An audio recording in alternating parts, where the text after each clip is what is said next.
자, 안녕하세요. 북스몰 카페 여러분. 자, 오늘은 이제 그 포스트 모더니즘과 관련된 그 역사 이동과 그리고 간지역적 접근 방법, 그 방구사 관련된 내용들을 좀 진행을 해볼게요. 이 논문이 4개 정도 되거든요.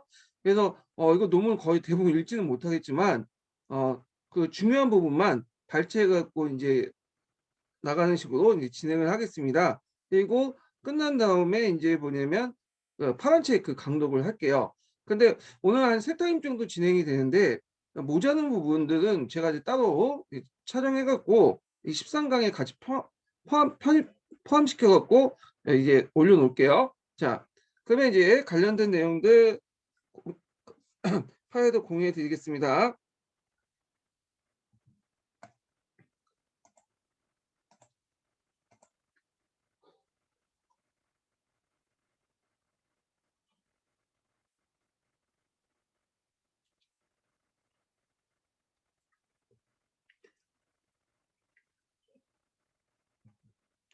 자, 먼저 여기 이제 그 민족과 세계 인식과 역사교육 3부 장은 4개의 논문으로 구성되어 있어요. 네, 첫 번째 부분이 포스트 모던과 역사 이동과 민족 논의와 역사 교육이에요. 뭐 그렇게 중요한 장은 아니에요. 지금까지 뭐 거의 대부분 시험 문제 안 나온 부분이에요. 가끔 제 지문에서 잠깐 언급됐던 부분인데, 자, 일단 중요한 요지는 이제 파악하고 지나갈게요. 자, 이거는 이제 양정용 교수가 썼던 그 논문인데요. 그 밑에 이제 그 첫 부분에 취지가 나와 있죠. 세계화 시대에 다국적 자본과 강대국의 공격적, 탐욕적, 자민족 중심의 실체가 온전한 상에서 포스트 모던 역사 이론을 다양한 얼굴을 갖는 민족주의의 부정적 측면을 비판 대상으로 삼아 결과적으로 가치의 무정부 사태를 초래했다. 그래서 포스트 모더니즘 이론 때문에 그 민족주의 포스트 모더니즘이 민족주의 부정적인 측면을 부각시켜서 마치 이제 민족주의 없앤 다음에 어떤 특정한 이념이 들어서 있지 않는 그 상태를 이제 무정부 상태, 가치의 무정부 상태를 이제 표현한 것 같은데, 자, 하여튼 요 내용도 있고, 그다음에 이제 뒤에 넘어가서 머리말 부분에서는 별 내용이 없어요. 그 앞에. 예, 근데 이제 머리말 내용에서 이제 뒷부분만 좀 읽어볼게요. 그 해당 논문의 요지가 좀 들어가 있는 부분이라고 하면 읽어볼게요. 자, 몇 페이지 펴 보시면요. 303페이지 펴 보세요.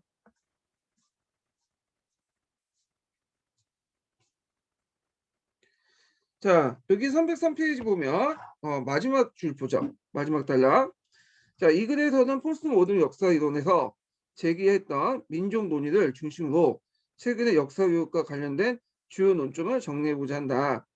자, 여기서 포스트 모던 역사 이론은 민족의 실체, 민족주의 사학을 하나의 범주로 파악하여 논의를 전개하고 있다.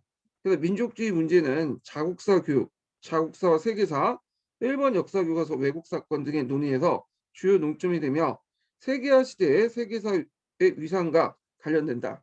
자, 역사 교육에서 민족 담론에 대한 논의의 갈래를 더욱 선명하게 파악한다면 교육 과정에서는 역사과의 위상, 국사, 세계사 연계성, 내용 구성에 대한 논의를 진전시킬 수 있다.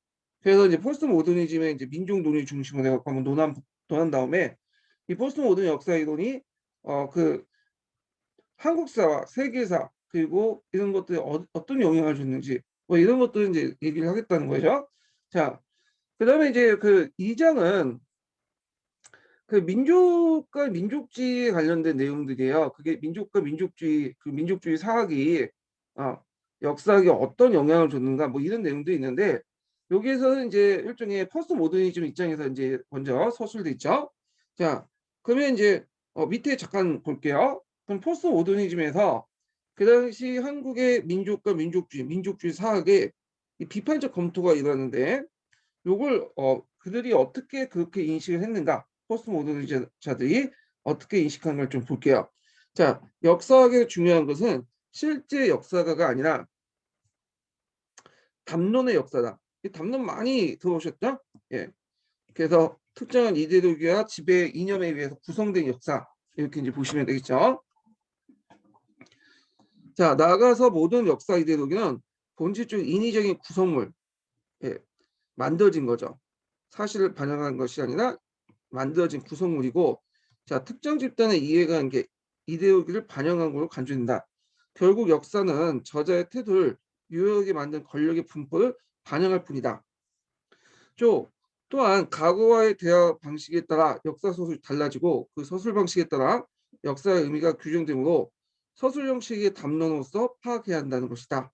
자, 그래서 이것이 언어의 전환인 셈인데 민족주의 사학은 하나의 담론이자 거대 담론이다. 그래서 이제 일종의 포스트 모더니즘에서는 민족주의와 민족 관련된 내용들 역사문은 다 어떤 정치 의도에서 만들어진 거고 언어로 구성됐기 때문에 믿을 수 없다. 하나의 담론이다. 이렇게 이제 주장을 하고 있는 거예요. 자, 그래서 이제 더 나가는데 또 포스트 모더니즘 역사 이론에서는 민족과 계급 개념이 그러니까 역사의식의 실체가 아닌 허상으로 간주하고 그래서 이제 포스트 모더니즘에서는 민족이라는 것을 상상의 공동체로 이렇게 보고 있죠. 네, 앤더슨이라는 사람이 그 말을 했던 건데 그래서 이제 상상의 공동체라는 것은 원래 존재했던 것이 아니라 이게 이제 나중에 만들어진 거야. 19세기 때 이제 유럽이 민족 국가를 만드는 과정에서 민족이라는 개념을 만들어서 그 국민들에게 어떤 하나된 어떤 정체성을 부각하기 위해서 만들어진 개념이다. 이런 말로 해갖고 이제 상상의 공동체라고 이제 얘기를 하고 그래서 이것은 역사적 실체가 있는 게 아니라 허상에 불과하다. 이렇게 이제 얘기를 하죠. 그래서 포스트 모더니즘에서는 이것을 해체하고자 제안한다. 즉 진보, 이성, 계급, 민족 등 같은 근대 역사의 주요 지배 담론 체제를 해체하고 유럽, 백인, 남성, 이성 중심의 주요 담론 관점에서 벗어나야 된다는 것이다. 자, 이 말은 이제 유럽은 백인, 남성, 이성 중심의 주요 관점에서 벗어난다는 것은 이런 그 민족주의 담론 자체가 이런 유럽, 백인, 남성, 이성 중심의 어떤 담론에 연결돼 있다는 거예요. 예. 그래서 서로 연결돼 있기 때문에 여기에서 이제 민족주의 담론을 해체하면서 이런 것들도 같이 해체시켜야 된다. 뭐 이런 논리를 이제 제시를 하고 있고요. 자, 그 다음에 쭉쭉 넘어가서 그 외에 이제 포스트 모더니즘 논의가 있는데 우리가 이제 알 필요는 없고 좀 중요한 것들만 짚고 넘어갈게요. 자, 거기에 이제 쭉 얘기를 하다가 그 관련된 요지 내용이 있어요. 306페이지에 요컨대 내용이 있거든요. 306페이지 보면 첫 번째 단락 좀 마지막 줄 좀 보세요. 자, 그래서 우리나라 이제 또 포스트 모더니즘 역사 이론을 받아들였죠. 그래서 이제 우리나라 포스트 모더니즘 역사 이론은 보편지향, 서구지향적 계몽적 특성을 갖고 있다. 자, 여기에서 이제 보편지향이라는 것은 뭐야? 예, 서구화죠. 서구화. 우리가 이제 세계화, 보편화 이런 것들은 다 서구하고 연결됐고 그러다 보니까 서구지향적이야. 그러니까 계몽적인 특성이 있어요. 자, 계몽적 특성이 뭐냐면 우리나라가 이제 서구의 잣대를 볼 때 역사 발전이나 사회 구조가 좀 뒤떨어졌다고 보고 후진적으로 보고 요 기준을 가지고 뭐냐면 우리나라를 비판하는 거야. 우리나라가 가지고 있는 어떤 여러 의식이라든지 그 다음에 사회 구조 이런 것들 비판하는 어떤 성격을 갖고 있다는 거죠. 그럼 여기에서 좀 이게 문제가 있는 거죠. 왜냐 포스트 모더니즘은 앞에서 언급한 것처럼 뭘 비판하고 나왔어요? 종전 서구 중심적인 어떤 담론을 비판하고 나왔잖아. 그래서 서구가 걸어온 지금까지 서양이 걸어온 그 길이 꼭 그 뭐든 보편적 잣대가 아니다. 다른 나라에 강요해서는 안 되고 주로 이제 서구 중심에 벗어나서 비서구권의 어떤 그 다양한 역사를 봐야 된다. 뭐 이런 논리인데 근데 이게 우리나라를 건너면서 이상한 쪽으로 바뀐 거야.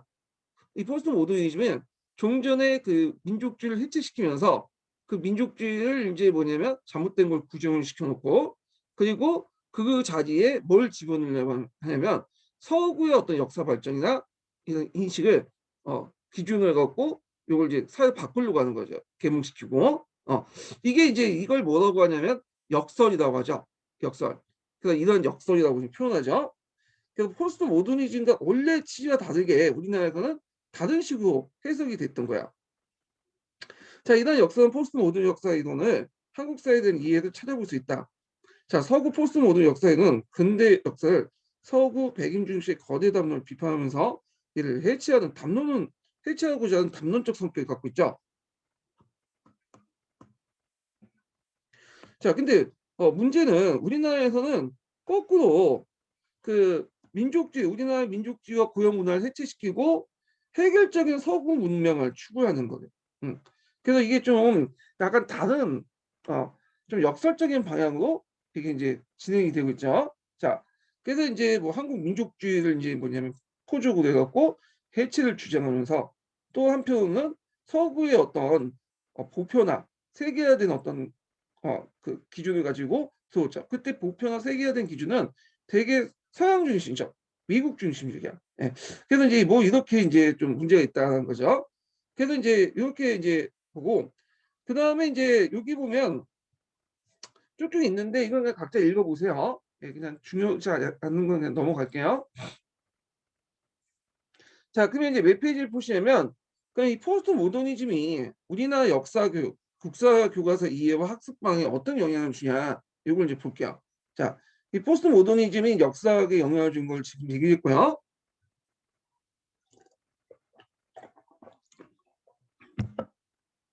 이 포스트 모더니즘 역사 이론이 그 국사 교과서와 그다음에 교수학습 방향에 어떤 영향을 줬는가, 예, 이런 논의를 이제 한번 살펴보겠습니다.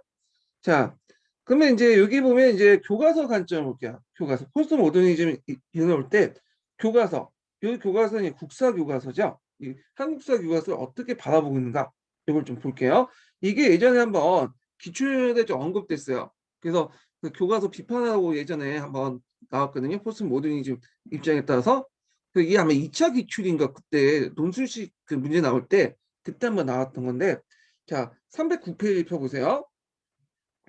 자, 첫 번째로 보면 이 포스트 모던 역사 이론에 따르면 역사 교과서. 자, 이때 역사 교과서는 뭘 의미할까요? 세계사 교과서도 있지만 세계사 교과서보다는 이게 오늘 한국사 교과서 여기 보시면 돼요. 그래서 이제 한국사 교과서 자체를 되게 부정적으로 봐. 포스트 모던. 억압의 상징으로 보죠. 억압. 자, 그래서 이제 그 포스트 모더니즘의 그런 입장을 이제 한 번씩 정리해 볼게요. 자, 그래서 포스트 모더니즘 역사 이론에 의하면 역사 교과서는 객관적이고 엄중한 사실을 담는 교재보다는 특별한 양식의 글이다. 즉 역사 교과서는 한 사회의 정형적인 지배 담론으로서 특정한 필요와 이념에 의해서 만들어지고 바뀌어졌다. 그래서 이제 이 대표적인 게 이제 국사 교과서 같은 경우에는 특정한 정치 의도와 이데올기가 강요돼서 만들었잖아요. 지금까지 우리나라가 이제 만든 그 한국사 교과서 보면요. 그래서 뭐 반공이라든지 경제개발이라든지 등등, 그리고 심지어는 유신체제를 합리화시키는 방향으로 또 만들었죠. 자, 그래서 이제 이런 그 뭐냐면 교과서는 항상 그 공식화된 배경, 그 교과서가 만들어진 배경과 과정은 사회체제와 밀접하게 관련돼 있어요. 예. 그러면서 또 역사교과서 서술 주제, 역사교과서는 서술의 주체와 관점을 집요하게 숨기고 있죠. 그 분명히 누군가의 어떤 정치적 의도에 따라서 만들었는데도 불구하고 그 의도를 드러내지 않고 있어요. 마치 객관적인 양 기술돼 있죠.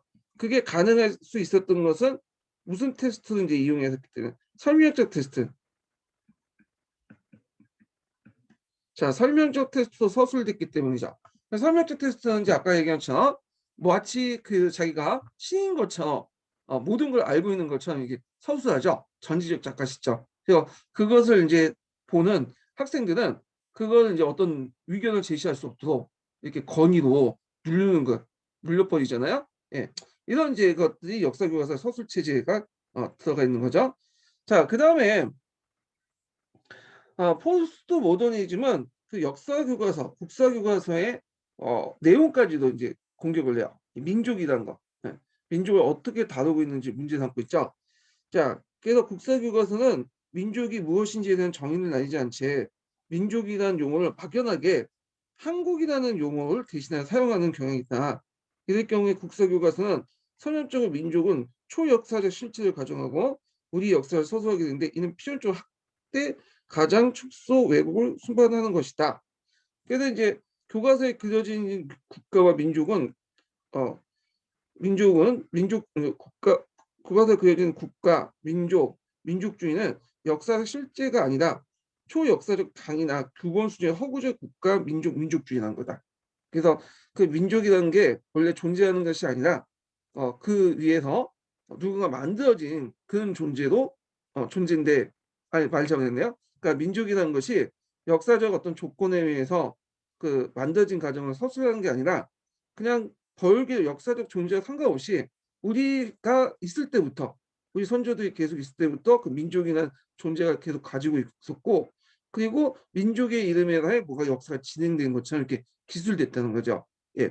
자, 이런 것들이 일종의 억압성을 이제 보여주는 정형이다. 이렇게 보고 있죠. 국정교과서가 민족주의 억압성을 보여준 정형이라고 비판을 하고 있어요. 그래서 우리는 역사 발전에 항상 그 민족이라는 그런 것을 염두에 두고 민족의 어떤 중요한 발전을 위해서 우리가 이제 모든 걸 희생해야 된다. 역사 발전이나 민족의 발전을 위해서 이런 식으로 이제 서술돼 있다. 이런 것을 비판하고 있어요. 자, 그 다음에 네 번째 보면 실제 이제 그 국사교과서에도 자 이런 측면에 되게 많이 서술돼 있는데 그 예를 이제 볼게요. 네 번째 보면 자 예전부터 이른바 지배 이데올로기라고 비판해왔던 것이다. 그래서 정근대 사회 민족 공동체를 서술할 때 사회 내부의 신분 계급 구조와 관련되어 실상을 균형 있게 밝혀야 된다. 그런데 이제 민족의식이나 공동체 의식이 지금과는 달랐을 과거의 민족과 현재의 관점을 그대로 투영할 경우 과거의 역사성을 왜곡하면서 정치 권력의 지배 이루기를 작용하게 된다는 것이다.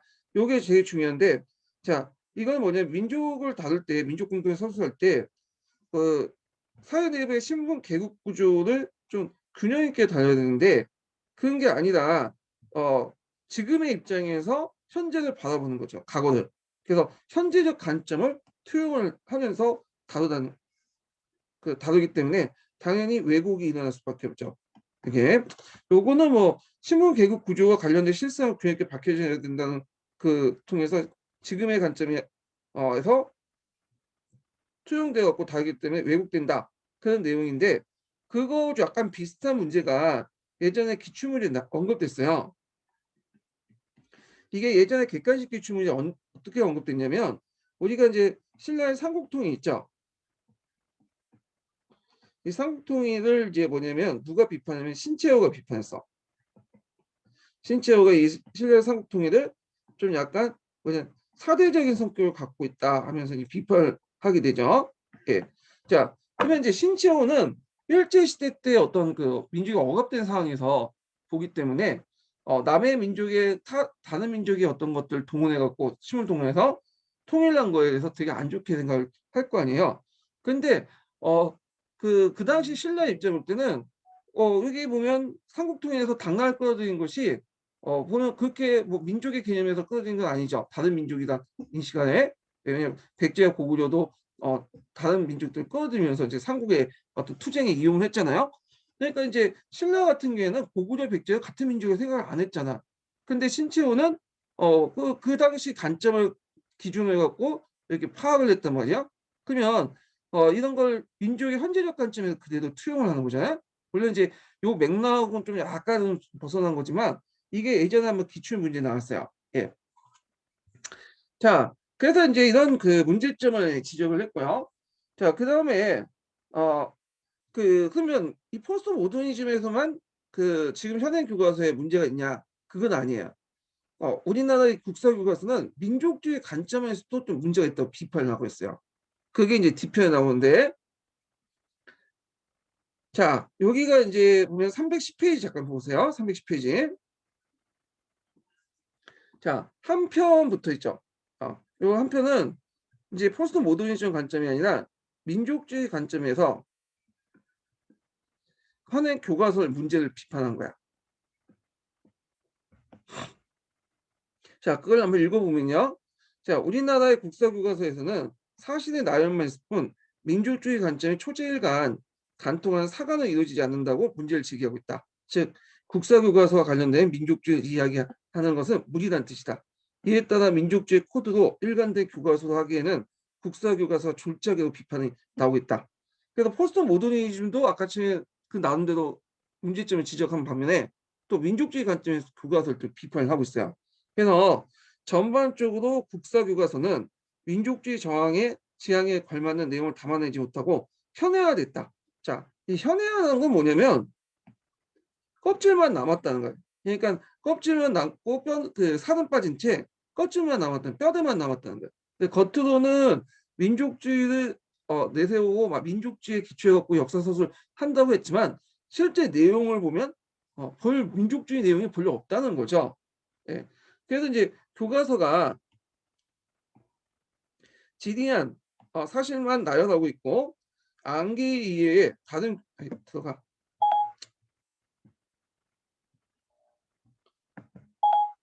자, 암기 이외에 다른 교육 방향을 찾기 어렵다는 비판도 여기에서 비롯된다.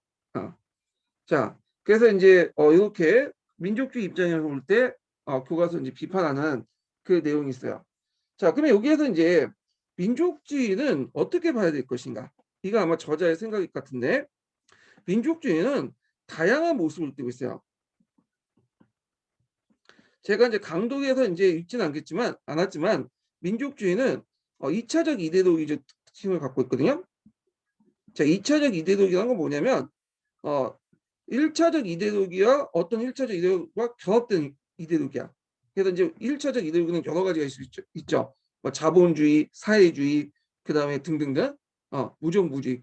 근데 2차적 이데올로기는 이런 1차적 이데올로기와 대립하지 않고 결합이 돼요. 자본주의와 민족주의가 결합될 수도 있고요. 사회주의와 민족주의가 결합될 수 있죠. 그거 오늘날 이 북한이라든지 중국이나 베트남 많은 사회주의와 거의 민족주의를 내세우잖아요. 얘네들도.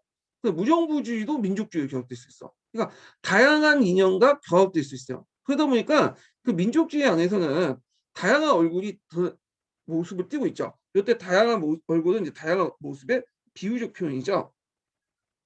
그렇기 때문에 무조건 민족주의를 포스트 모더니처럼 관점에서 비판하고 극복할 대상이 아니라 극복해야 할 민족주의도 있지만 또 지향할 민족주의가 있다는 거죠. 두 가지 다양한 모습도 있기 때문에 그래서 극복할 민족주의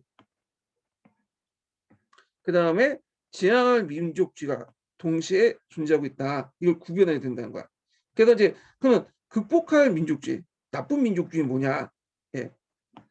나쁜 민족주의는 상호 충돌하는 사회 구성원들의 다양한 이해관계, 내부의 이해관계를 은폐 또는 적대시하고 지배 권력을 국가로 등식을 통해 외부와 단결을 조작하는 허위인형 기존의 민족주의를 극복 대상이죠. 자, 이거는 우리가 이제 볼 때 이제 어떤 사회 문제라든지 다양한 이런 문제들에 대해서 막 포출되는 때 민족이라는 이름으로 그걸 억압을 하고 숨기고 그런 경우 되게 많잖아요. 계급 문제라든지 뭐 남녀 간의 문제라든지 그다음에 등등. 그다음에 또 지배 권력들이 그 어떤 이제 대외적 위기 의식을 이제 불러일으킨 다음에 민족이라는 이름으로 이렇게 내부의 자신의 불만을 무마시키고 이렇게 대결 국면을 이렇게 조성하는 그런 민족주의가 있었죠. 예. 그래서 이게 흔하죠.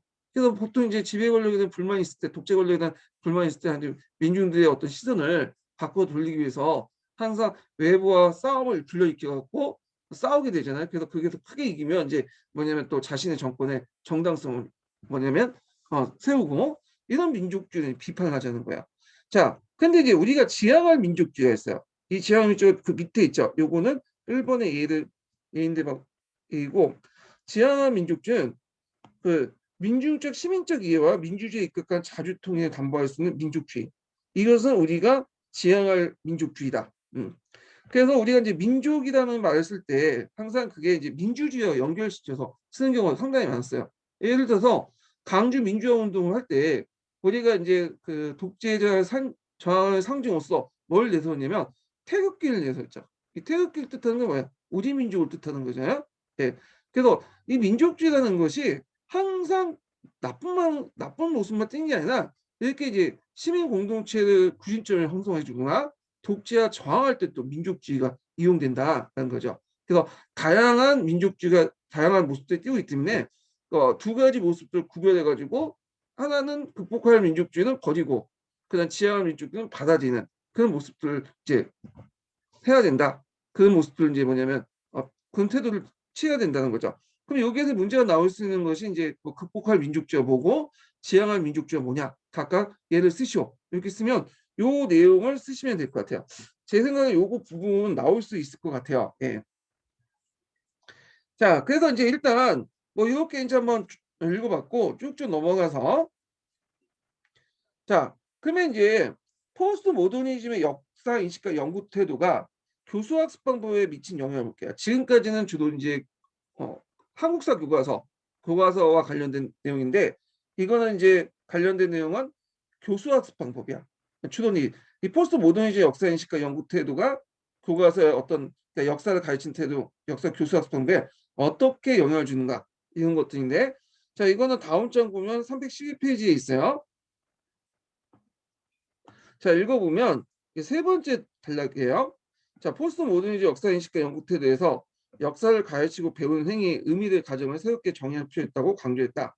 자 그래서 포스트 모더니즘 역사 인식과 연구 태도가 교수학습 방법에 영향을 미친 거. 자 그래서 이제 여기에서 주요 내용은 비판적 역사 읽기와 역사 쓰기야. 그 앞부분에 있죠. 예. 그 내용을 관련돼서 얘기를 하고 있고 그 다음에 두 번째로는 나름대로 역사 교육에서 학생들이 주체를 해야 된다. 뭐 이런 것들 이제 중심이에요. 예. 그래서 두 가지 측면인데 한번 읽어볼게요. 첫 번째.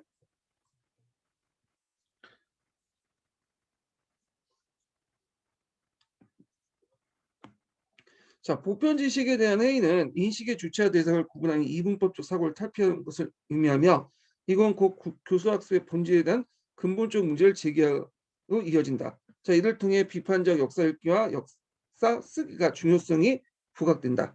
그 앞에 이제 비판적 역사 읽기와 역사 쓰기 앞부분에 강독했던 부분이죠. 그래서 모색과 사유를 거듭함으로써 점차 생산적 텍스트 읽기가 가능해질 때 비로소 쓰기 과정을 통해 더욱 성명의 그 생성물을 드러낼 수 있다. 뭐 이렇게 했고 자, 두 번째로는 자, 두 번째 볼게요. 포스트 모더니즘 역사 이론은 그 포스트 이론이나 포스트 모더니즘 역사 교육론은 주체에 단을 개인을 설정해요. 왜냐하면 아까처럼 이제 비판적 읽기와 비판적 쓰기를 하면 일단은 이런 활동을 통해서 뭘 하는 거야? 자기 관점을 형성하는 거죠. 예. 그러니까 당연히 이제는 역사 해석이나 이런 주체를 국가나 교사가 아니라 한 개인 학생으로 설정해요. 예. 그래서 개인을 설정하고 논의를 전개한다는 점에서 학습자는 텍스트를 비판적으로 읽고 쓰는 주체로서 설 수 있는 여지가 확대됐다. 단 이때 이제 주의할 점은 학습자 자기주체 인식은 학습자가 속한 한국 사회 현실에 대한 인식을 바탕으로 해야 된다. 즉 민족의 일원으로서 자기 존재를 객관화하는 과정을 해야 된다. 여기에서 이제 단서가 있죠. 그 뭐 한국 사회 현실의 인식을 바탕으로 한 것은 뭐냐면 역사를 해석할 때 자기가 서울에 있는 지금 한국 사회 현실 인식을 바탕으로 해야지 저쪽 미국이라든지 영국이라든지 우리나라하고 조건하고 맞지 않는 그런 것들은 바탕으로 한국 사회를 바라보서는 안 된다는 거죠. 예. 그래서 자기의 어떤 민족적 의식을 가지면서 정체성을 갖고 있으면서 한국 사회 현실을 인식하는 바탕으로 주체적 역사를 해석해야 된다. 예. 그래야지 자기 존재를 좀 객관화시켜보는 과정일 수 있다. 뭐 이렇게 얘기를 하고 있어요. 자, 그 다음에 세 번째를 보면 자, 이것도 이제 뭐 그 역사 해석의 주체를 개인을 보고 이제 하는 관점에서 좀 얘기를 한 건데 자, 여기 보면 자, 역사 교수학 측면에 이런 문제의식 이런 문제의식은 뭐예요? 주체에서 개인 동시에 민족의 이동이라는 인식이죠. 예, 이런 인식. 그래서 자신이 개인으로서 역사 주체 개인이지만 또 민족의 일원이다. 아까 얘기했지만 개인을 주체로서 나름대로 역사 해석을 가능하지만 민족의 일원으로서 역사를 좀 바라봐야 된다. 해갖고 얘기를 했잖아요. 요 얘기가 민족과 개인을 균형 잡힌 시각에서 바라봐야 된다. 그래서 요건 어디에서? 한국적 현실을 통해서. 이렇게인데 요 1단으로 보시면 돼요. 자, 역사 교수학 측면에서 이러한 문제의식은 이미 교실 현장에서 구체화되고 있다. 역사 교육은 스스로 역사적 삶을 살고자 하는 교사와 주체적으로 자신의 미래를 개척해 나가고자 하는 학생들이 만나 희망을 이해하고 미래를 설계하는 장이라는 인식이 바로 그것이다. 따라서 학생들이 역사에 대해 자기 의견을 가질 수 있게 도와줘야 되며 호기심과 의문을 갖고 스스로 판단할 수 있으며 자기 생각을 표현할 수 있는 능력을 길러줘 현재 올바르게 사는데 도움을 줄 수 있는 역사를 구현해야 된다. 그래서 여기에서 이제 뭐가 나오냐면 교사의 역할이 나오죠. 바람직한 교사의 역할. 자, 그래서 이제 이렇게 이제 포스트 모더니즘 역사 이론이 역교론, 역사 교육에 어떤 영향을 줬는가를 얘기를 하고 있어요. 그래서 첫째는 교과서 측면에서 얘기했고요. 두 번째는 교수학 측면에서 얘기를 했죠. 자, 요거 그래서 교수학 측면은 비판적 읽기 쓰기 그리고 또 그 주체로서 개인 주체로서 자유로운 이제 어떤 다양한 역사 해석 그렇지만 민족의 이론으로서 고려해서 해석해야 된다. 뭐 이런 내용들이야. 역사를 이제 바라봐야 된다. 그런 내용들인데 자, 그러면 이제 쭉 넘어가서 이제 몇 페이지를 보시냐면 거기 이제 4절 보면 포스트 모던 시대의 자국사 교육과 세계사 교육이 연계해 있는데 요거는 쭉쭉 넘어가서 몇 페이지 보시냐면 많이 넘어갈게요. 중요한 내용은 아니기 때문에 자, 여기 이제 그 4절을 요약한 내용이 있어요. 318페이지. 세 번째 단락이 있거든요. 자, 318페이지 좀 볼게요. 자, 그 세 번째 이제 단락은 그 뭐와 관련된 건 요 절에 관련된 내용을 요약한 거야. 요 내용을. 그래서 요것만 좀 보셔도 그 핵심 요지를 다 볼 수가 있어요.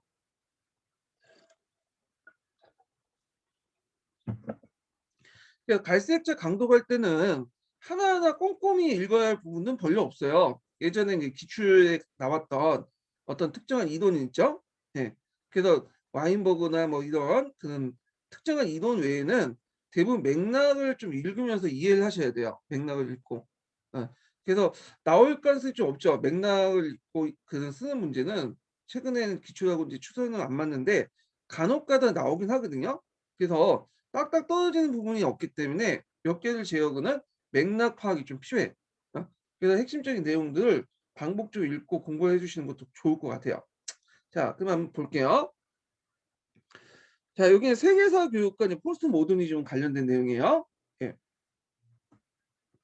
포스트 모더니즘 역사 이론에 보면 보편적 세계사는 지향돼야 근대적 세계 인식이다. 자, 이때 보편적 세계사는 뭘까요? 요거는 서구 중심적인 세계사 아니죠.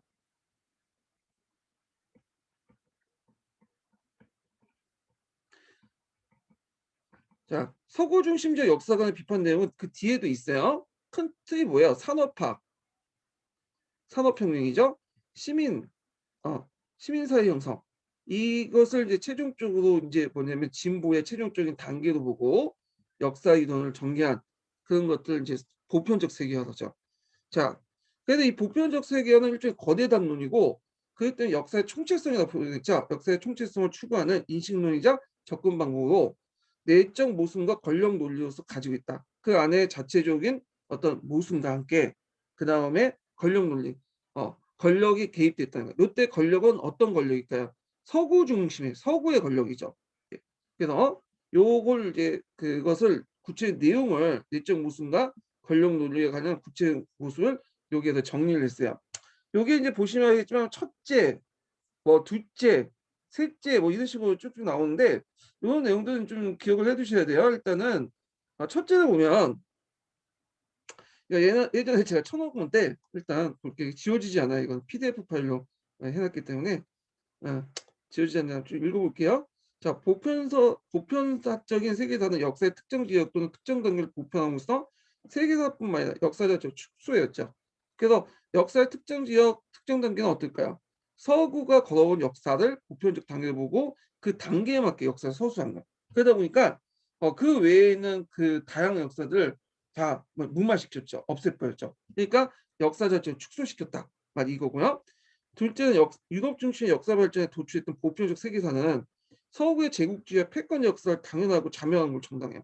왜냐하면 유럽이라는 국가가 다른 나라보다 더 선진적인 국가고 산업화와 산업혁명과 시민사를 더 빨리 넣기 때문에 그에 이런 선진적인 국가가 후진 국가들 뭐냐면 지배하고 제국주의에서 통해서 지배하는 걸 당연한 거죠. 그리고 이걸 통해 얘네들도 계몽시켜 줬잖아. 예.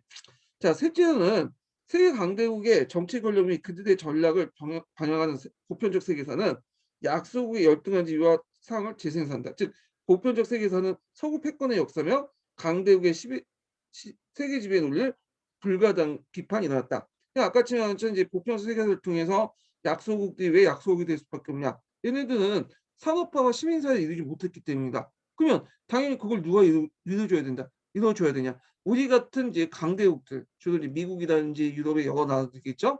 이런 나라들이 도와줘야 된다. 그래서 도와주고 영향력을 행사해줘야지 그렇게 하는 거지. 그렇게 좀 내버려두면 어떻게 되냐? 뭐 이런 논리야. 그래서 이제 강대국의 세계 지배 논리를 로서 사용되고 있는 거죠. 그래서 이제 그 제국주의 시대 때 뭐 사회 진화론이라든지 이런 것도 그런 논리의 한 일종이죠. 자, 그래서 이제 내용을 보면 그래서 세계사 내용 구성은 또 다른 방식으로 또 비판한 게 뭐냐면 문명권과 문화권과 문명권적 접근이에요. 이게 이제 좀 기억을 해두셔야 되는데 왜 문화권하고 문명권 접근이 이게 문제가 생기냐면 이게 이제 뭐냐면 이제 문화권의 이제 발전다 국가별 왕족을 이렇게 나누고 서수하고 이렇게 이제 했는데 이거 자체가 이제 세계사를 뭘로 인식을 하느냐 여기 나와 있죠. 세계사를 국가 또는 왕조의 파편을 조합으로 만들 가능성이 있어요. 그래갖고 이제 서로 간의 관련성을 뭐냐면 인식을 못 시켜주죠. 그래갖고 안 되겠다.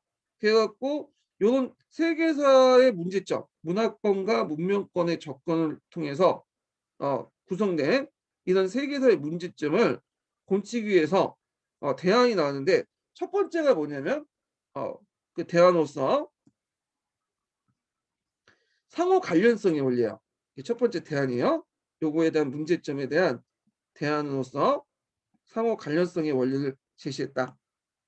한번 읽어볼게요. 자, 우리나라의 세계사 교육은 21세기의 세계 변화를 담아내는 동시에 한국의 현실 인식을 반영할 수 있도록 세계사 내용을 선정하고 조직한 틀이 있어야 하는데 이는 상호 관련성 원리를 입각해서 구성해 보는 데 제한도 있다. 요 상호 관련성의 원리는 이제 또 요거 외에도 서구 중심적인 어떤 세계관을 비판하는 데도 사용해요. 그 서구 중심의 세계사를 비판하는데 사용하죠. 목적론적인 뭐 일치화된 세계사 이런 것들을 비판하는데 사용하는데 요거는 좀 뒤에 좀 얘기를 할게요. 자, 두 번째로는 여기 보면 지구사라는 개념을 제시했어요. 지구사. 예. 문화권과 문명권적 접근 방법 대신에 지구사라는 개념을 제시했는데 자, 지구사라는 개념이 뭐냐? 지구촌 시대의 세계화 시대의 역사학은 지구성의 각성인 만큼 새로운 세계사와 지구사를 통해 민족주의와 유독 중심의 명예를 받고 자신의 생계를 성찰하는 과정을 통해 새로운 역사 대상과 역사적 관심을 해주겠다는 거예요. 그래서 이 지구사 관련된 내용은 인문과 구성에 많이 실어놨던 관련 논문들이요. 그럼 지구사가 뭐냐? 자, 예전에 그 세계사라고 했죠. 세계사. 근데 이 세계사라는 것은 우리가 이제 연상시키는 그 이미지가 뭐야? 각각의 문화권이 있고 16세기 기교에서 이렇게 이제 하나의 문명권적 이제 접근을 통해서 하나 합쳐진 일치화된 세계사잖아요. 그러니까 서구 중심적 세계관이야. 그러면 이게 이런 그 세계사 말을 계속 쓰면 이 프레임에 갇혀 있는 거야. 서구 중심적 어떤 역사관과 아닌 역사관. 그래서 이건 안 되겠다. 이 프레임을 깨기 위해서 새로운 프레임이 필요하죠. 그러니까 이제 사용된 것이 지구사라는 개념이에요. 네. 그래서 이 지구촌 시대, 세계화 시대에 하나의 이제 민족주의와 역사주의, 유럽 중심의 멍에 먹고 자신과 세계를 성찰하는 과정 속에 그 다른 분야에서 이제 새로운 역사대선과 역사 관심을 가진다는 측면에서 지구사라는 개념을 사용했다 이렇게 이제 있는데 이거는 뭐 우리나라에서 이제 약간 이제 그 예를 들게요. 이건 좀 우리나라 역사와 관련된 거지만 요거 좀 비유해 갖고 이제 설명을 좀 해볼게요. 자, 우리가 고려 말기 때 새로운 그 개척을 신진사대부라고 하잖아요. 근데 신진사대부라는 개념 안에는 마치 혁신적이고 그리고 이들이 이제 반원적인 성격을 갖고 있는 것처럼 이렇게 돼 있잖아요. 근데 실제적인 내용은 뭐야? 그 안에서도 친원적인 세력도 많고 그리고 보수적인 사람도 많단 말이에요. 신진사대부라고 불렸던 사람들 중에. 그러면 종교의 신진사대부라는 말을 계속 사용할 경우에는 이게 신진사대부가 형식적이다, 혁신적이 아니다 말로 왔다 갔다 할 거 아니에요. 그러니까 신진사대부의 혁신적인 모습과 아니다는 모습을 계속 이 프레임 안에서만 갇혀서 얘기를 할 거 아니에요. 안 되겠다. 그래서 이들을 좀 분리시키기 위해서 충무건 때 신은 유신이라는 개념을 쓰죠. 충무 이후에 혁신적인 어떤 그 유학자 그룹을. 그래서 이제 종조의 신진사대부의 어떤 개념을 버리고 신은 무인이나 그러니까 신은 문신이라는 그 신은 유신, 예, 신은 유신이라는 개념을 사용해가지고 신진사대부의 이런 틀을 벗어나려고 하는 거하고 비슷하다고 보시면 돼요. 그러니까 이제 프레임을 바꾸는 개념으로서 지구사는 개념을 제시했다. 이렇게 보시면 되고요. 자, 그 다음에 교과서 편찬 과정에서 볼 때 한국사를 중심으로 하고 한국사 관련 있는 세계사를 우선적으로 선택하는 방식도 하나의 방법이다. 우리나라와 역사적으로 관련돼 있는 세계사. 이게 이제 7차 교육과정 지금 개정 15년 개정 교육과정 많이 반영돼 있죠. 그래서 우리나라와 관련된 그 뭐냐면 역사, 서양사나 뭐 중국사 이런 나라들 역사를 좀 많이 기술돼 있죠. 뭐 이런 내용들 이제 보시면 돼요. 그래서 이제 정리해서 말하면 세계사 구성 내용의 방식으로서 문화권과 문명권적 접근 방법인데 이건 국가별 왕조별로 나눠서 그런 파편화된 조합, 세계사 국가 왕조라는 파편화된 조합을 만들었기 때문에 관련성 없는 문명권과 이런 관련성 없는 걸 서로 연계성이 없다. 이런 것들이 비판 나왔고 너무 서구 중심적이다는 비판도 같이 나왔죠.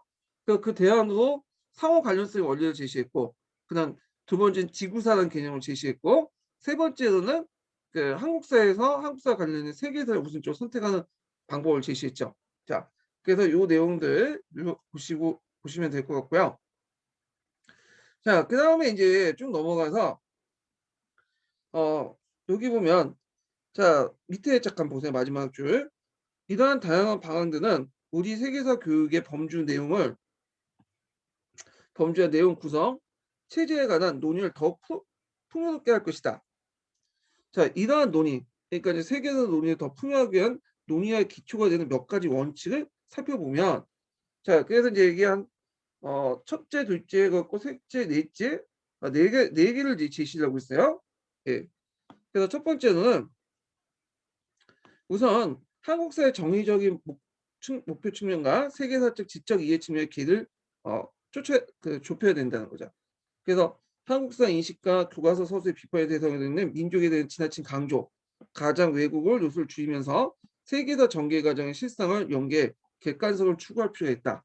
그리고 세계사 교과서 내용의 잡다한 사실을 나라를 벗어나 자신의 비추어 볼 때 방안을 기초에 적극적인 모색을 할 수 있다.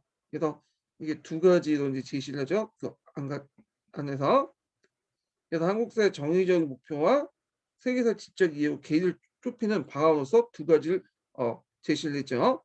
자, 그다음 두 번째로는 외국사, 특히 서양사 연구에서 오리엔탈리즘의 극복은 여전히 문제가 남는다는 거죠.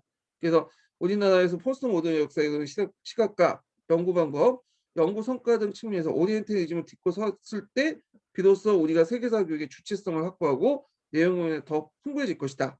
이렇게 이제 제시했는데, 자, 요 오리엔탈리즘 관련된 내용은 뒷부분에 있어요. 그 뒷부분에. 그래서 요거는 좀 이따가 좀 설명할게요. 요것도 예전에 기출에 많이 나왔던 부분이죠. 세 번째로는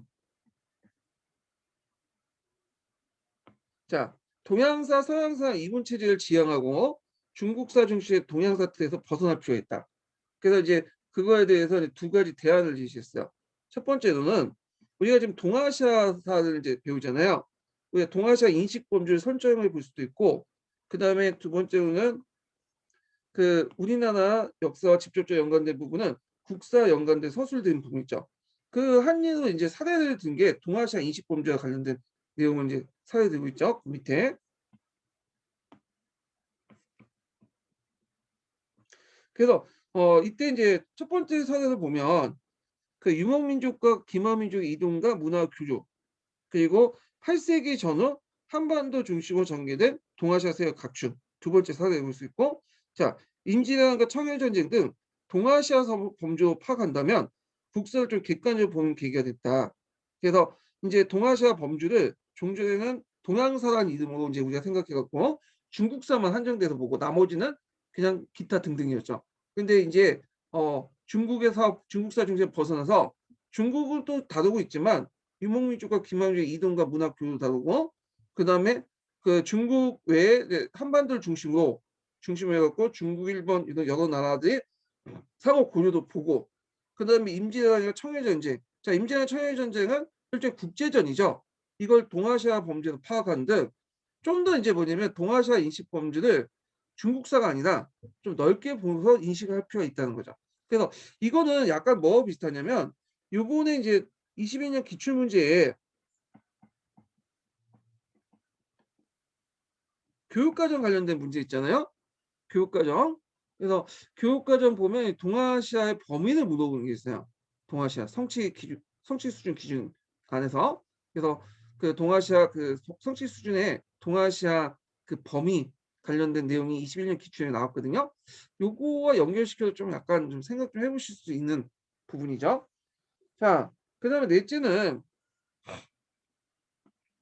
탈근대 시대에 살아갈 학생들 인류 문명의 비판적 성찰의 기회를 주는 것도 중요하다. 그래서 현대는 물질 문명의 진보에 대한 성찰의 필요한 시점이다. 자, 이러한 시각에서 세계사의 인문학적 특성을 좀 더 부각시키는 접근이 필요하다.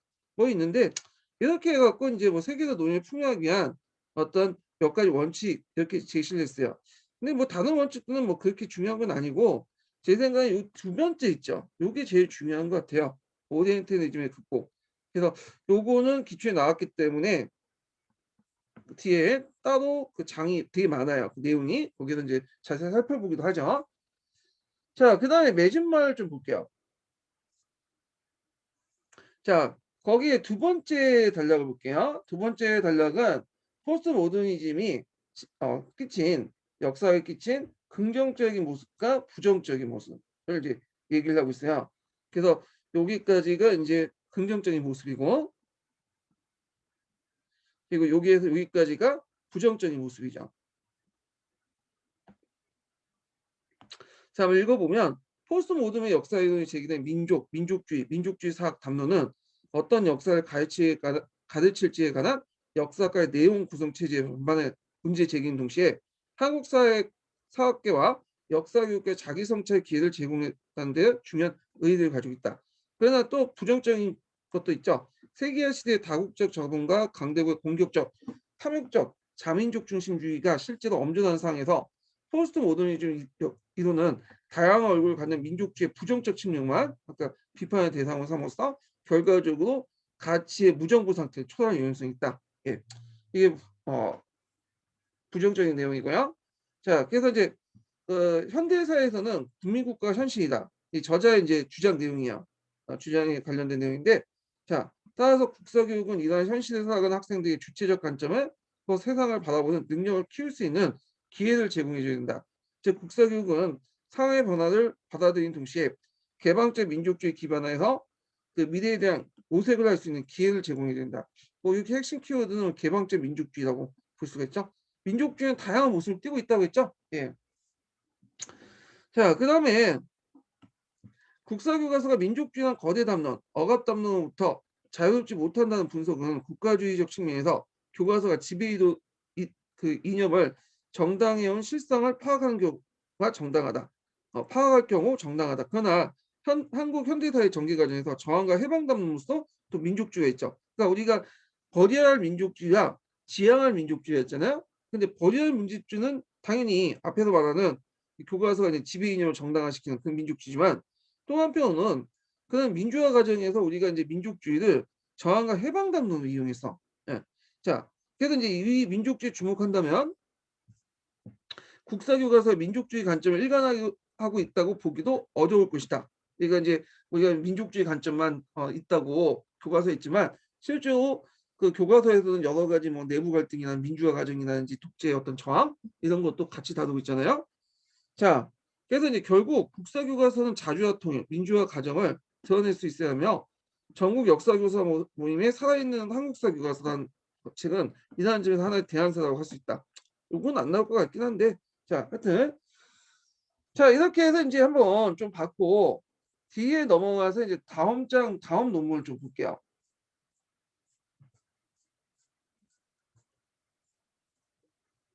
자, 다원적 세계사와 동아시아 그리고 다원적 세계사와 아시아 그리고 동아시아인데 뒷장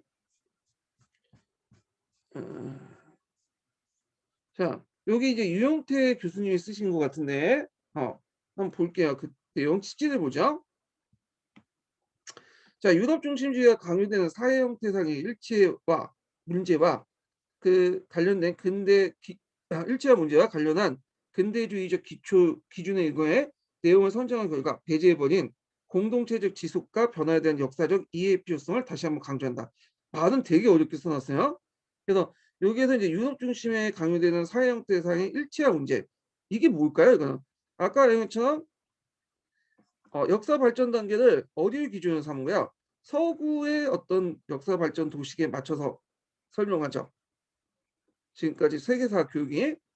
자, 그 다음에 이제 여기에서 최종적인 단계의 목적은 뭐예요? 대부분 시민사회 형성,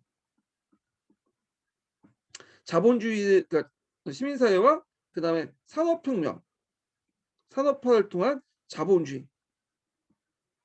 그래서 사회적으로는 시민사회 형성, 그 다음에 경제적으로는 산업화를 통한 자본주의, 그 다음에 정치적으로는 여기 다음 합법은 민주주의, 국민들이 참여한 민주주의. 요게 이제 칠상의 역사적인 어떤 목적이 되는 거죠. 그래서 어떤 그 뭐냐면 지금까지 인류가 걸어온 역사는 이런 시민사회 형성, 그다음에 산업화를 통한 자본주의 발전, 민주주의라는 목적을 가지고 진행됐다는 거야. 이게 이제 목적론적 세계사죠.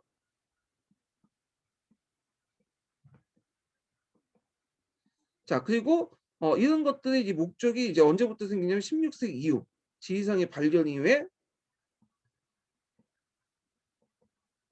일종의 모든 그 국가가 따라할 어떤 목적으로서 이제 바뀌게 된 거야. 원래는 서구 사회가 걸었던 길인데 이게 16세기 이후에 하나 이제 서구가 이제 세계 지리상의 발견 이후에 서구의 문화가 전파되면서 하나 이제 이런 서구 사회가 걸어야 할 그 최종적인 목적인 시민사회, 자본주의, 민주주의가 다른 국가도 따라야 할 것처럼 이게 얘기를 하고 있는 거죠. 일체화된 세계사가 이제 되는 거죠. 예.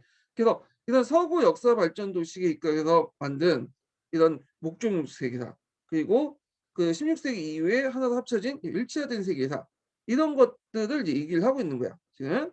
그래서 우리가 이제 뭐 그 많이 서구 사회가 다룬다고 했지만 우리나라의 이제 산업화되는 거나 뭐 민주주의 제도나 그 다음에 이제 시민사회 형성 등은 다 이제 예전에 서구가 걸어왔던 길들하고 일치하고 있죠.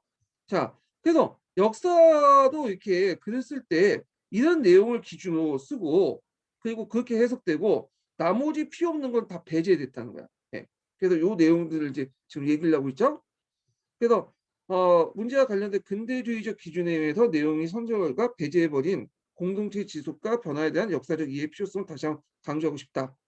자, 그래서 역사 공동체가 극복할 가부장성을 그 갖고 있는 동시에 받아먹어야 할 자양분도 내재하고 있다.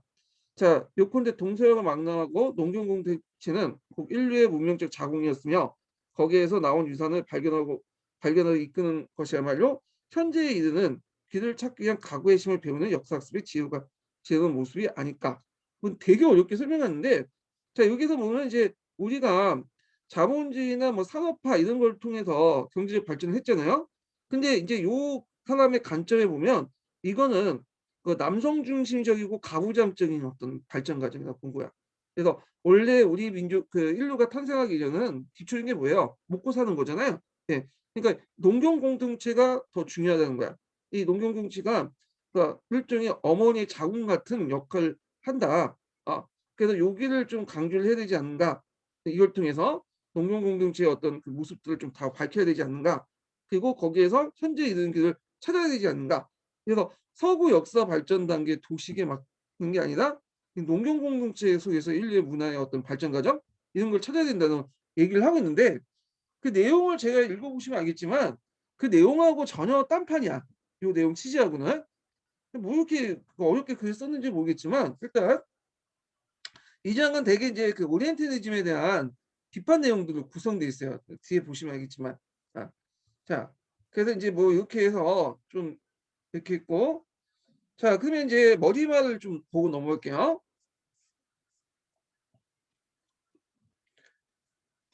자, 여기 보면 이제 우리나라 이제 그 역사 교육 관련된 내용이 있어요. 세계사 교육 관련된 내용이. 자, 우리나라의 중고등학교 세계사 교과서 내용은 제1차 교육과정부터 7차 교육과정까지 유럽 중심, 중국 부중심을 두 축으로 한 유럽 중심의 구성체를 고수하고 있다. 요거 좀 기억을 해두세요. 유럽을 중심으로 해서 중국을 약간 다는 거죠. 뭐에 기각한? 문화권적 조직 방법에 기각한 거예요. 요 틀은 나중에 이제 기타사나 이런 것들이 더 추가했다, 더 중요시 여긴다고 해도 그 큰 틀에서는 벗어나지 못하고 있어요. 예. 그래서 이제 그 1970년대에 탈유럽 중심의 어떤 세계사를 추구했지만 실제로는 약간의 수정에 불과했다. 뭐 이런 내용도 있고요. 자, 그다음에 이제 뒤에 넘어가서 몇 페이지 보시면요. 그 다음. 자, 여기 보면 근대 유럽에서 기원한 자본주의와 국민국가를 기반으로 형성된 목적용 세계사. 아까 얘기했죠. 자, 이 목적용 세계사의 구성은 이러한 사태를 역사적으로 인식하는 사람들에게 근본적 의심받기 시작한다. 그래서 이제 그 앞에 있는 여러 가지 사회 현대사의 여러 가지 문제들을 얘기를 하고 있는 거예요, 지금요. 이런 문제점은 따라서 탈유럽 중심의 세계사를 하면 단지 유럽이나 아시아냐는 공간적 중심적 문제뿐만 아니라 근대 사회냐 그것과 다른 어떤 사회냐는 사회 형태상 문제도 있다. 그래서 이제 아시아와 유럽이라는 공간적 문제보다 문제도 있지만 대개 보면 유럽이 걸어온 이런 그 발전이 나중에 아시아가 이제 산업화되면서 그대로 걷고 있거든요. 그렇기 때문에 사회 구조 형태도 또 같이 있어요. 근데 여기에서는 이 사회 형태보다는 사회 구조보다는 주로 이제 전자, 그러니까 이제 그 아시아와 비유럽, 그러니까 유럽과 비유럽, 유럽과 아시아 이런 공간적 문제에 초점을 맞춰갖고 목적적 세계에 대한 이제 뭐 좀 비판해 보겠다. 뭐 그런 내용이에요. 자, 그래서 이제 요게 쭉 있고 그러면 이제 필자 내용을 이제 볼게요. 필자 이제 논지 방향을 좀 읽어볼게요. 맨 마지막에 좀 보세요. 자, 필자는 세계사를 여러 독자적 지역 문명을 설립하고 발전하면서 상호 간의 관련성 있고 깊어지는 과정을 파악하고자 한다. 첫 번째 이제 논지 방향이고 두 번째로는 자, 근대 이후에 그 관련성을 비약적으로 증대되는데도 근대 이전의 지역 문명의 독자성은 여전히 존속해서 다원론적 세계사 토양을 작용하고 있다는 점을 유의해요. 다원론적 세계사 구성에 필요한 몇 가지 주제에 관해서 생각할 볼 기회를 갖고자 한다. 뭐 이렇게 돼 있어요. 자, 그러면 이제 요게 이제 국가사, 지역사, 세계사 이렇게 내용이 있는데 요걸 좀 이해하기 위해서는 요 문제 방향에 대해서 좀 그 논의 방향을 어떤 식으로 이제 진행하는 것에 대해서 좀 파악할 필요가 있어요. 그래서 제가 그 보충 그 강독 자료 있죠? 네, 기본서 강독 자료를 제가 그걸 이 사람의 논의 방향을 좀 정리를 해봤어. 자, 요거 이제 인식편찬, 세계사 인식편찬과 그런 것들을 살펴보기 전에 도식을 살펴보기 전에 첫 번째 인증번호 알려드릴게요. 첫 번째 인증번호는 60번이에요. 60번.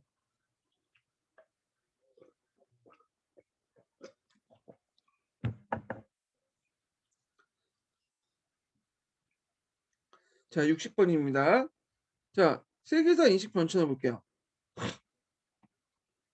자, 기존의 세계사는 신학로의 개척을 계기로 19세기 형성된 유럽 중심의 세계사죠. 그리고 아까 지금 목적론적 세계사라고 했죠. 자본주의와 국민국가를 목표로 하는 목적론적 세계사를 띠고 있다. 자, 그러면 이제 여기에서 이제 새로운 세계사는 뭐냐? 대안적 세계사라고 이제 보는 것은 세계 범위를 상대화시키고 지형 문명을 강조하고요. 국가사, 지역사의 상호 보완성을 강조하는 그런 세계사다. 자, 그래서 세계 범위에 상대화는 좀 이따 나중에 얘기할게요. 그 다음에 상호 관련성을 강조하는 역사를 또 제시했죠. 그래서 방구사 개념을 제시했어. 새로운 세계사 역사 인식에서.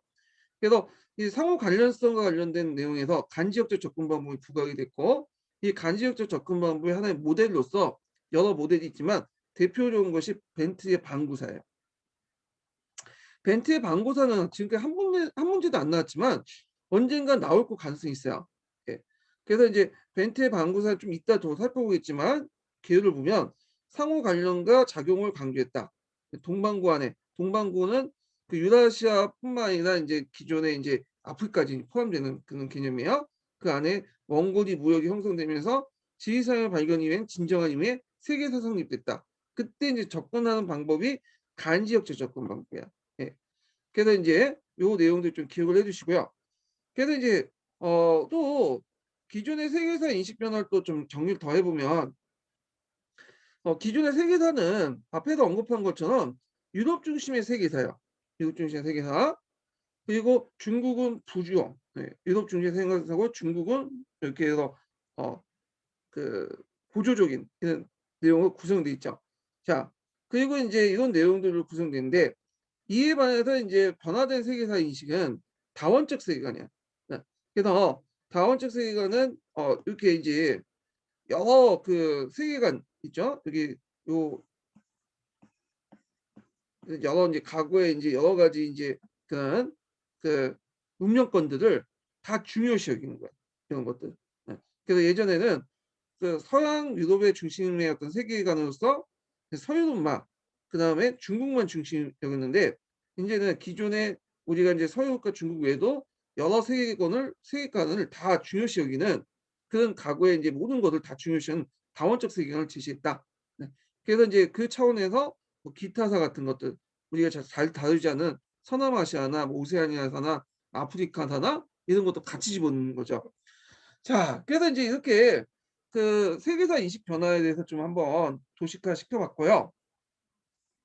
자, 그러면 이제 갈색자 강도 계속 읽어볼게요. 자, 여기 보면 이제 기존의 이제 역사 세계사 소설 체제의 내용이 쭉 있는데 먼저 5차, 6차 교육과정부터 이제 읽어볼게요. 자, 5차, 6차. 자, 5차, 6차 교육과정에서 상호 관련을 더욱 중시 여기는데 자, 세계사 여러 나라 역사를 합쳐 모은 것이 아니라 통일적인 연관성을 가진 그러니까 파편화된 그 문화나 문명권이 아니라 문화권 간의 교류의 그걸 이제 통일적 연관성이라고 하죠. 통일성 연관성을 가진 하나의 전체로서 인류의 역사로 정의했다. 자, 이때 연관되었던 교류의 단위는 국가를 포함하여 지형 운명으로 설정하고 이들 지형 운명이 서로 직접적 근본적 영향을 주고 받을 때 비로소 지구상의 인류 전체 하나의 세계사가 성립됐다고 했다. 자, 또 이런 의미의 세계사는 신학론 개척을 계기로 실마리가 되어 16세기죠. 16세기. 자, 이걸 계기로 해갖고 그런 19세기 말에 성립됐으며 그러니까 어떤 말인지 어떤 세계세요? 서로 간의 문명권이 서로 교류의 역사가 완성된 게 19세기라는 거예요. 자, 이것은 당연히 자본주의 경제와 문화가 확산되어 지구를 일체화된 결과다. 자, 이걸 일체화된 세계사라고 했죠. 아까 얘기했던 16세기 기기에서 서구 문명에 걸었던 이런 산업화, 국민국가, 시민사회, 자본주의 이런 것들이 세계에 퍼져나갔고 결국엔 19세기 들어와서 하나로 합쳐져 이런 것들 이제 모든 국가가 목표한 일체화된 세계사 가 형성됐다. 이렇게 보시면 되죠. 그래서 7차 그 교과서에서는 국가사를 더 중요시 여기지만 실제 내용 구성원에는 자본주의랑 일치화된 지구사 어떤 목적론적 세계를 더 강조하고 있다라는 걸 좀 기억을 해주세요. 자, 이런 걸 목적론적 세계사라고 하죠. 그리고 요 목적론 세계사가 뭐야? 서양 중심적인 어떤 세계관이에요. 자, 그래서 이제 요거 내용을 보면 그래서 자본주의와 국민국가를 도달을 목적하는 목적론적 세계사를 전제하고 있기 때문이다. 앞부분은 이제 그 세계사 내용이 있고 자 그래서 지형 문명 기준으로 볼 때 신학력 개척은 아메리카 문명권이 구대륙 문명과 본격적으로 연계된 계기라는 측면도 있지만 자 그것은 유럽 문명 확장이지 문명 간 상호작용이나 그 교류나 작용이라 볼 수 없다. 그 두 문명의 만남이 잉카 문명에 대한 유럽 문명의 일방적인 정복과 파괴로 기착되었기 때문이다.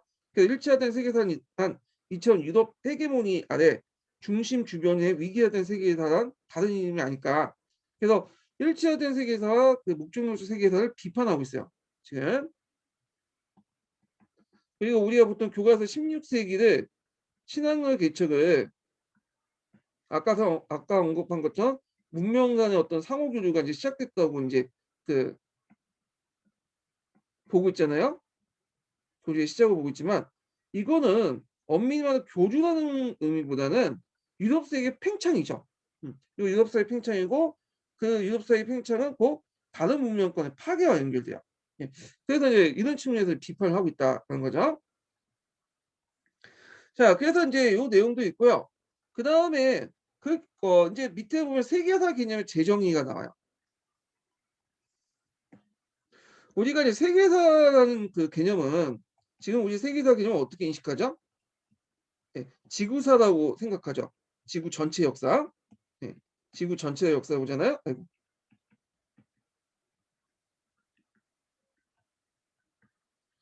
근데 이 지구의 세계사가 지구 전체의 역사가 된 것은 계기가 됐던 게 뭐예요? 아까 얘기한 것처럼 16세기 신학문의 발견 때문에 그렇죠. 근데 이 신학문의 발견 이전부터 세계사라는 개념이 존재하고 있다는 거야. 왜냐면 우리가 이제 세계사를 지구 전체의 역사라고 이제 인식하고 있지만 우리가 이제 먼 훗날 1000년, 2000년 후에 인류가 더 기술이나 이런 것들이 발전돼 갖고 화성도 식민지하고 그다음 태양계에서 벗어나서 저쪽 다른 그 우주까지 진출하고 거기에 각각 식민 도시나 이런 걸 만들면 우리가 세계사의 범위가 어떻게 돼요? 지구 전체 역사가 아니라 이제 뭐 우리 은하의 역사가 우리 세계사일 수도 있죠. 그러니까 세계사 범위라는 거는 우리가 어디에 서 있느냐에 따라서 느껴지는 주관적이고 상대적인 인식이라는 거야. 예. 그러면 그런 인식을 바탕으로 보면 과거인들도 그렇게 대입을 할 수 있죠. 16세기 이전의 사람들도 나름대로 자신들의 주변의 역사를 또 세계사로 인식을 한 경우도 많았죠. 예를 들어서 이제 원나라 같은 경우에도 자기가 지배했던 그런 수많은 민족이나 국가들의 역사를 자기 주변의 역사로 이제 인식을 할 수 있고 그러면 이게 세계사가 되는 거죠. 그러니까 세계사라는 개념이 상대적이라는 거야. 그래서 여기에는 그런 측면에서 지적을 하고 있고 그래서 세계 최초의 세계사라는 것을 뭐라고 얘기를 하고 있냐면 뒤에 얘기했지만 라시드 우딘의 집사를 이제 들고 있어요. 이 집사 이거 좀 읽어볼게요. 자 여기 보면 세계사 개념의 재정의가 필요하다. 세계에 대한 인간의 인식 능력은 역사적 조건의 제약을 받으므로 이것이 진전될수록 인식되는 재구성 등 세계의 범위 역시 점차 확장될 것이다. 자, 이처럼 세계사의 구성원은 세계가 전 지구를 포괄한 것이 아닐 바에는 세계의 범위 내용을 상대한다면 근대 유럽에 차원되고 있는 분명히 일치화된 세계사, 즉 19세기, 20세기 자본주의 세계사와 다른 세계에서도 가능할 것이다. 그래서 이제 세계 범위를 상대화시키고 그 이유는 우리가 생각하는 일치화된 어떤 세계사를 벗어나기 위한 거다. 뭐 이런 내용이죠. 자, 계속 읽어보면요. 자, 자신의 문명권 바깥의 인간 사회를 세계로 인식하고 그것을 시간의 맥락 속에 자기 문명권과 상호 연관지어 체계적으로 파악한 뒤 세계 역사를 구성한다면 꼭 일치화된 지구사, 지금 우리가 생각하는 서구 중심 지구사가 아닐지라도 세계사가 할 수 있다. 그래서 자기와 그 주변의 역사를 하나의 이제 세계사로 이제 인식을 하면 어떻게 이게 세계사가 될 수 있다는 거죠. 그래서 그 예로 든 게 뭐냐면 이슬람 역사가인 라시디 우디의 집사예요. 요거 좀 외워두세요. 요거는 역조론에서도 중요하고요. 그 다음에 세계사 교과서에도 요거 되게 강조되고 있죠. 그래서 의미는 세계 최초의 세계사를 쓴 사람.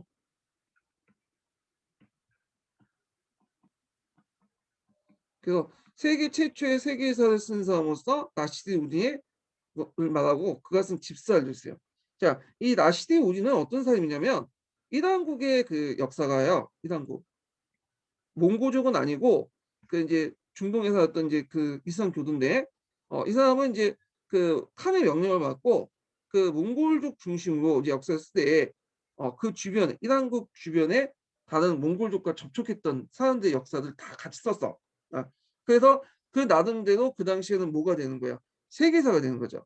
예, 그 내용을 볼게요. 자, 그는 중국의 몽골 프랑크인, 프랑크인은 유럽인을 뜻해요. 페르시아인 등의 사조 수집팀을 꾸린 뒤에 영국부터 중국에 영국부터 중국에 이른 방대한 역사를 집필했고 그 유럽과 아시아, 아프리카를 했을 때 아메리카는 아직 그렇게 인식을 못했잖아요. 시야에 들어오지 못했지만 버나드 루이스는 이 집사를 세계사로 간주하면서 라시디 우린과 이슬람 문명이 자기 문명권 바깥의 세계사를 집필하는데 유럽은 500년보다 앞질렀다. 네, 그래서 나름대로 의미가 있죠. 자, 그래서 이제 이 나치리 우리의 집사를 이제 그 의미를 좀 기억을 해두시고요. 자, 이렇게 본다면 세계에서는 분명히 16세기 이전, 즉 유럽 헤게모니의 등장에 알린 신학문 개척 이전에도 존재하고 있고, 요때 세계사는 우리가 생각하는 일치화된 세계사, 목적론적 세계사가 아니죠. 이거는 유럽 중심의 세계사 아니잖아요. 자, 하여튼 이런 세계사 범죄 시대에 대한 확장되는 유동적 개념을 파악할 경우에 우리는 비로소 자본주의의 일체화된 하나는 목적론적 세계사가 아니라 다양한 빛깔의 취향을 가진 또 여러 지역의 문명권 상대와 차이를 인정하면서 상호 교류를 통해 만들어진 세계사를 구성할 수 있다. 한 가지 해결적인 세계사가 아니라 여러 가지 다양한 그 세계사를 만들 수 있다. 이 말은 이제 요지야. 그걸 이제 보여주는 대표적인 사례가 이 라시드 우리의 그 집사고요. 그래서 요거 그 사람 이 집사와 라시드 우리 이 사람 이름과 그가 쓴 역사책 이름 꼭 외워두세요. 자, 그 다음에 쭉쭉 넘어가서요.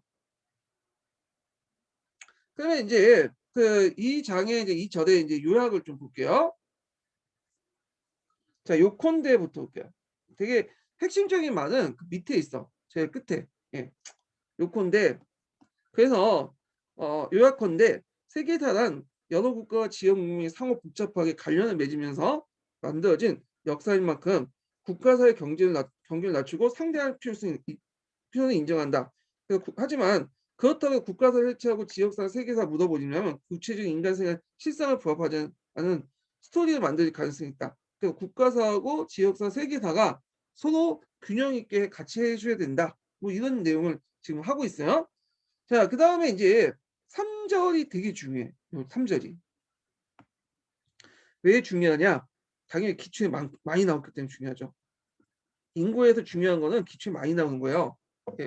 어떤 특정한 사람이 자기가 중요하다고 생각해서 중요한 게 아니라 인구에 많이 나오는 부분은 중요한 거야. 예. 자, 그러면 이 기초에 많이 나오는 이 부분은 3절은 뭐와 관련된 내용이냐면 오리엔탈리즘과 관련된 거야. 오리엔탈리즘.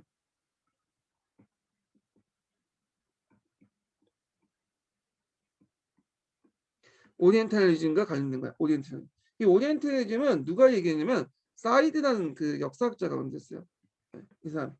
그래서 이제 이 사람은 이제 기존의 역사를 보니까 뭔가 이제 이미지로 뭔가 포장을 많이 해놨던 서양의 그와 동양이라는 이미지로. 그래서 세계를 서양과 동양이라는 카테고리로 이해를 하고 인식을 하고 서양은 뭔가 긍정적 이미지가 다 부여돼 있어.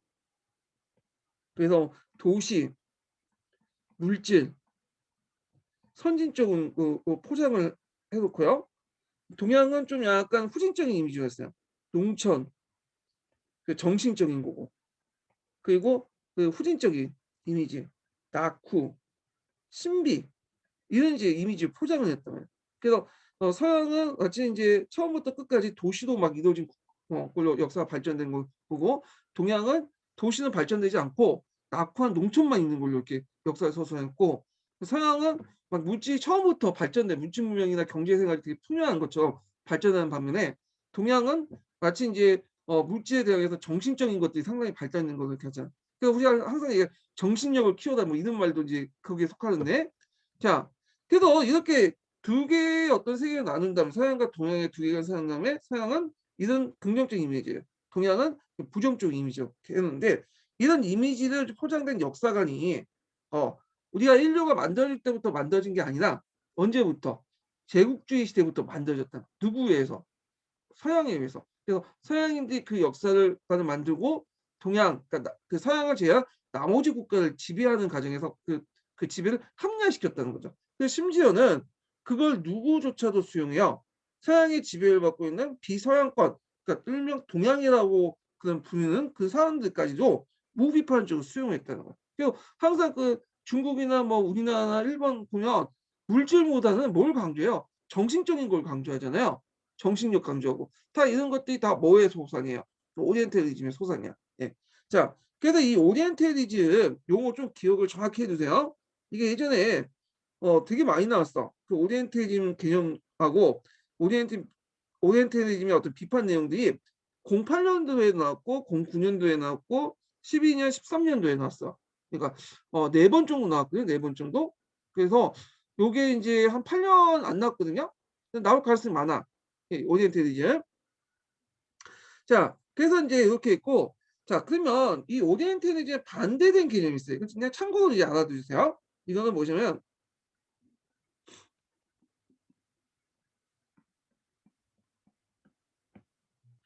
이건 옥시텐탈리즘이라고 해요. 옥시텐탈리즘. 네. 옥시텐탈리즘은 거꾸로 동양이 서양을 바라보는 시각이야.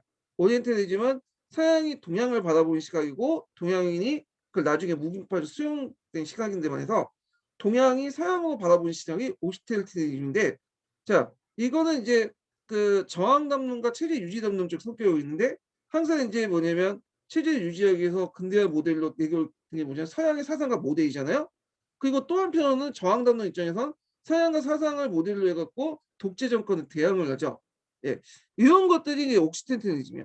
그래서 동양이 서양을 바라보는 관점이다. 이렇게 이제 보시면 되고 거기엔 저항담론과 체제 유지담론 두 가지 성격도 동시에 띄고 있다. 이렇게 보면 될 것 같아요. 이 옥시텐탈리즘은 거기 그 밑에 주에 있더라고요. 주에 찾아보니까 좀 약간 언급됐는데 뭐 중요한 건 아니에요. 그래서 오리엔탈리즘은 좀 기억을 해두시고 그 개념에 따른 이제 여러 가지 비판 내용들과 주요 내용들 요 3절에 나와 있어요. 그리고 그와 관련된 내용도 또 다음 장에도 다음 논문에 나와 있고요. 근데 요약은 오기 잘 돼 있어. 3절 정근대 지역문의 비교사 아시아 유럽 관계 재인식해 갖고 요 내용인데 요 내용 좀 기억을 해 두시고 자 그러면 이 오리엔탈의 이제 비판 내용이 이후 저대 되게 많거든요. 그래서 이거는 좀 쉬었다 할게요. 예.